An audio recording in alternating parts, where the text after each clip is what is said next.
Yinali ko no. Mironka. Miyote mironka. Mijibo andude. Hii sitai achabai. Kumiyote tamako masi achabata. Ndio no nene. Tuma ho mimi na la problem go. Tuma ho mimi na la problem go. Sike ona chata akila ne ona tranquil kwa. Kuno so njata ba.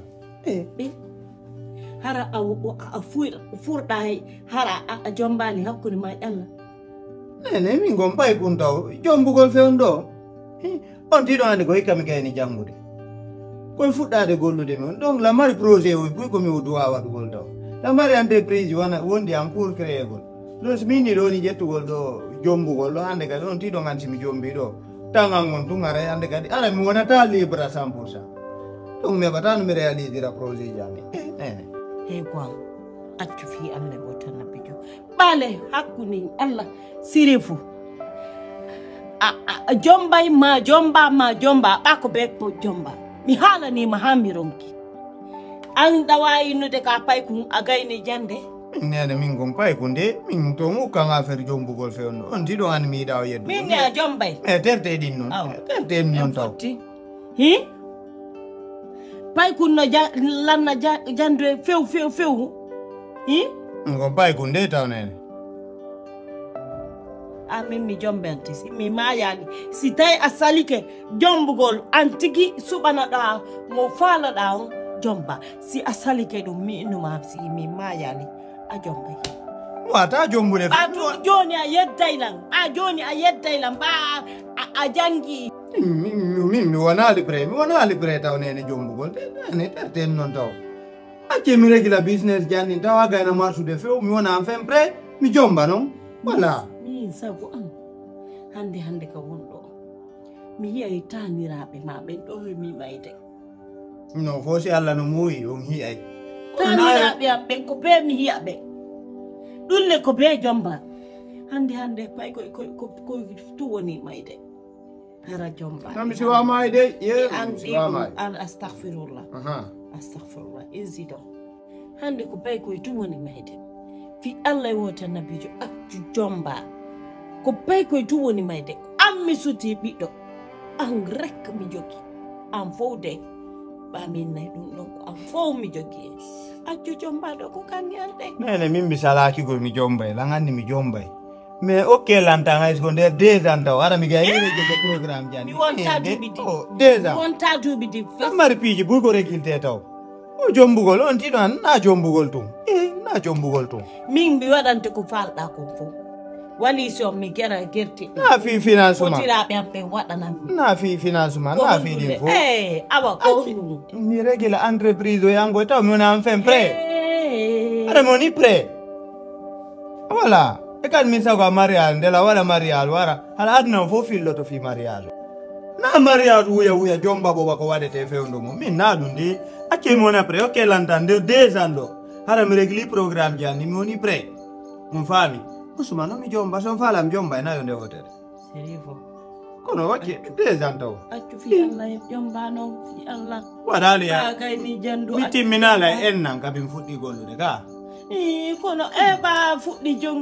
accu ba bay don dépense fi Allah wutana accu jomba kan yande accu jomba yo boboro andu wana le crédit nana mi wana le crédit mi wana le crédit jombo gol to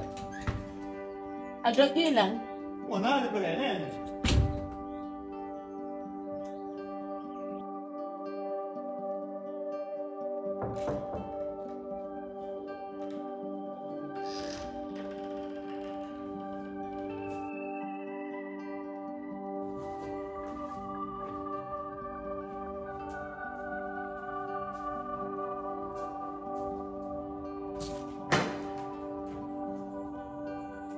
Malik.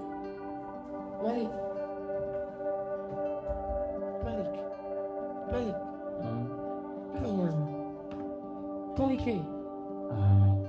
Ini udah di mana? Apa mau yang?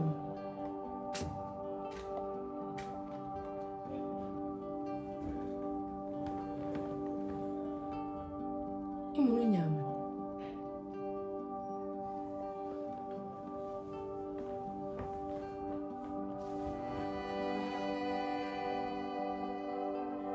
Minute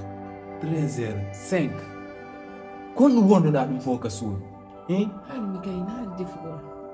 kollene no ɗuuɗi ko suudu awata yawona Minute miɗa yawne ma nen de fesno anda aɗa joƴina ɗo ha 13h ɗan ndi on tigi ala ko ittira kon ko ɗon habbi joɗɗa ton ha 13h min si tawi 13h yoni adda nalla jiirandi ta addu fes a faami ɗon hiɗandi ɗum ɗon wowa wonugol hay 13h medda ko ñamata kon ka hiɗandi 10h 11h aɗa mi addi kon noon andere tandirma ha 13h min mi ñamani an tiɗandi famille o fof no ko suudu karam mi yaltiri ay komi wujju kadi simi gende fof komi wujja ñinɗi mi addalana ma ɗum gasata surtout ande famille o no toon koyemi suudu ma ɗum si ɓe yi moƴƴanala malik min mi tefa sa suuɗa e woni si a wujje woni min mansiyango 8h 9h ko cawari aden fimi cigarette ha hoore mum nde moggo fetti min so tawi ko ni ta addana ñamete fes aduna voilà miɗa o fute voilà ko ma fe on taw defuɗa ko ma fe hako fute mi defi min mi haalnanma miɗa hako fute Malik, min sina softu kewma guerɗo min miɗa ɗum goy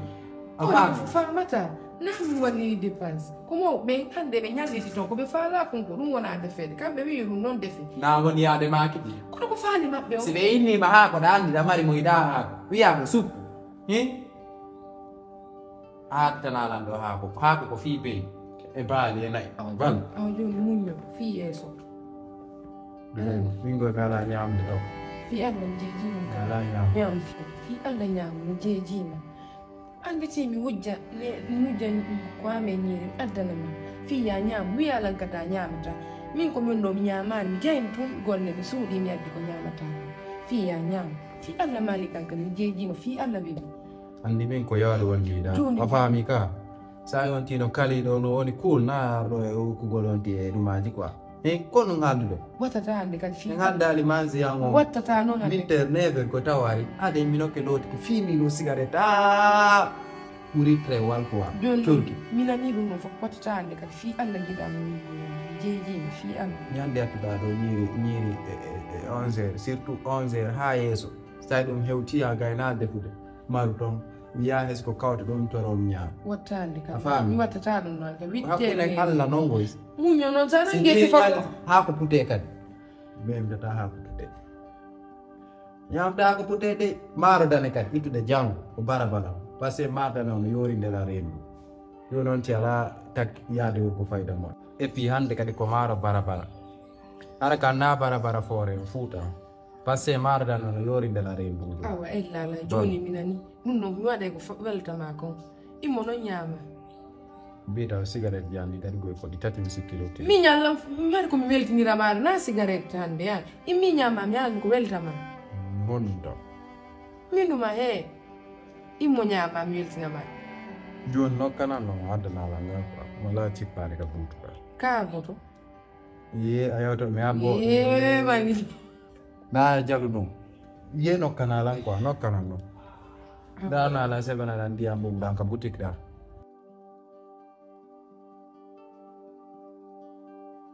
mama donc haray ko ɓay ɗo waɗi hito yan on ɗon faala en yiidu landuwano yaɓtugol bimbi law fi yewgol gollugol mais ɓawgino hanki ɗon faala en yiidu donc haray ko ɗum ewtinimi ka mawgal a jarama miɗo weltanima ɗum fi honɗo ɓamin o andani hoore am ila pay ko yagal ange sérif ɗo wiyete ha ka hewtiɗo joni noon sérif alala nanande ah bon o alala nanande few mi yewtimo mi yewtitike mi yewtimo mi yewtitike mi haali ha mi ronti fi allah e nelaɗo yo accu o jomba fi honɗum hande pay koye woni mayde si tawi joni o jombali o accidemmi e tanira maɗum o jombali o salike o nangani fijunaru kono min mi watta Allah waɗi o heeɓi kolle o jangi ha o gayni o heeɓi kolle so o jombali ko honɗum o watta hare ɗo nini mo dowa jombude par ce que o mara argument mo tawata o waɗa hara o enna fof noon haɗi mo jomba mo mari mo enno jombira fof mo noni pré hande fof noni pere e kadi ɗum en tadɗum makko ɗin towali par ce que hande kam mi wonɗo mi heeɓi 27 min e makko awa ka a heyi ley mo dowa jombude